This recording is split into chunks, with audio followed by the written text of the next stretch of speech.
निबोधत।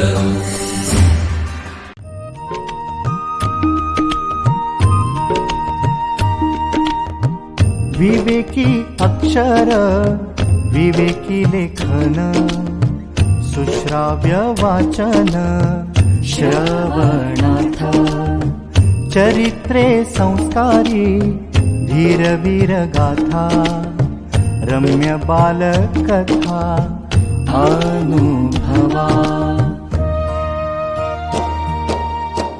अमृताचे शब्द थोर आणि सान सगळ्यांचे कान आनंदावे चालता बोलता ऐकावे पहावे ज्ञानी होत जावे सहजची।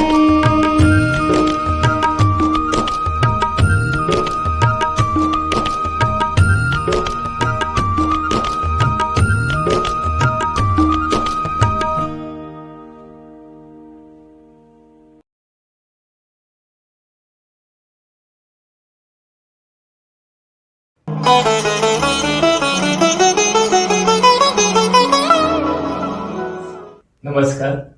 शब्द अमृताची या कार्यक्रमात मी गोकुळ राजपूत तुमच्या सर्वांचे स्वागत करतो. 4 जानेवारी या दिवशी जागतिक नेत्रदिन दिवस झाला. त्या निमित्ताने डोळ्यांचे आरोग्य या पुस्तकातील काही माहिती मी तुम्हाला सांगणार आहे.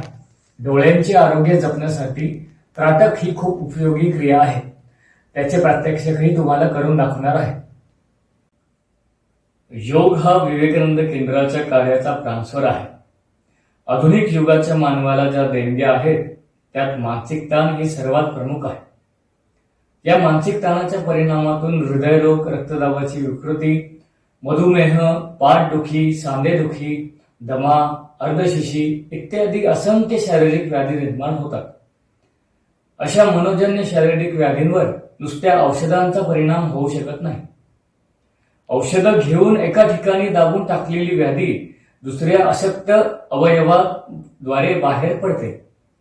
मूळ मानसिक कारणावर इलाज न झाल्याने हा लपंडाव सतत चालू राहतो. अशा व्याधींवर एकात्मक योग पद्धतीचा सुपरिणाम मात्र फार लवकर होतो. विवेकानंद केंद्रानं या दृष्टीने काही अभ्यासक्रम तयार केले आहेत. शुद्धिक्रिया, आसन, प्राणायाम, प्रार्थना, भजन, ध्यान इत्यादींच्या अभ्यासानं मन शांत, स्वस्थ आणि संतुलित होतं आणि त्यातून शारीरिक स्वास्थ्यही प्राप्त होतं. अशाच पैकी हा अभ्यासक्रम डोळ्यांच्या आरोग्यासाठी उपयोगी पडणार आहे. त्याची सविस्तर माहिती या पुस्तकात आहे. डोळ्यांचे आरोग्य सदैव टिकवून ठेवू इच्छिणाऱ्यांना या पुस्तकाचा उपयोग होईल. विवेकानंद केंद्र तर्फे घेण्यात येणाऱ्या योग शिबिराचा लाभ घेऊन निरामय जीवन जगता येईल. आता मी तुम्हाला त्राटकाचे प्रात्यक्षिक करून दाखवणार आहे. त्राटक सुरू करण्यापूर्वी काही सूचना आहेत त्या लक्षपूर्वक आहेत. साधी मांडी घालून व वज्रासनात अथवा पद्मासनात ताठ बसा.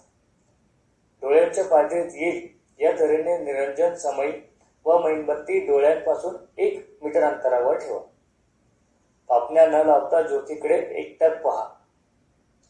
डोळ्यातून पाणी आल्यास व डोळे चुरचुरू लागल्यास थांबा. सवयीने हा कालावधी वाढतो. 10 सेकंदांपासून सुरुवात करून दर सप्ताह 10 सेकंद याप्रमाणे त्राटकाचा कालावधी वाढवावा. त्राटक झाल्यावर शीतलीकरण अत्यंत आवश्यक आहे.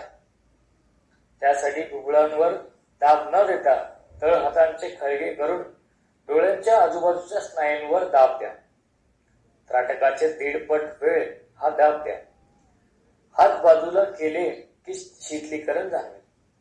शीतलीकरण केले नाही तर डोळ्यांच्या स्नायूवर आलेल्या ताणामुळे डोकं दुखण्याची शक्यता आहे. नमस्कार. धन्यवाद.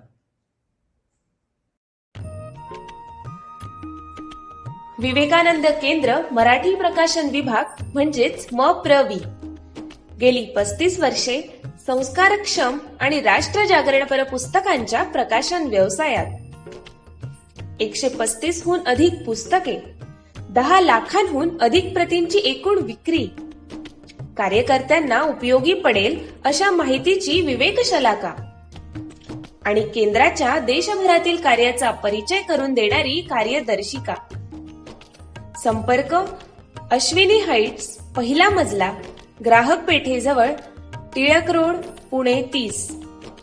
संपर्क क्रमांक 9881061686.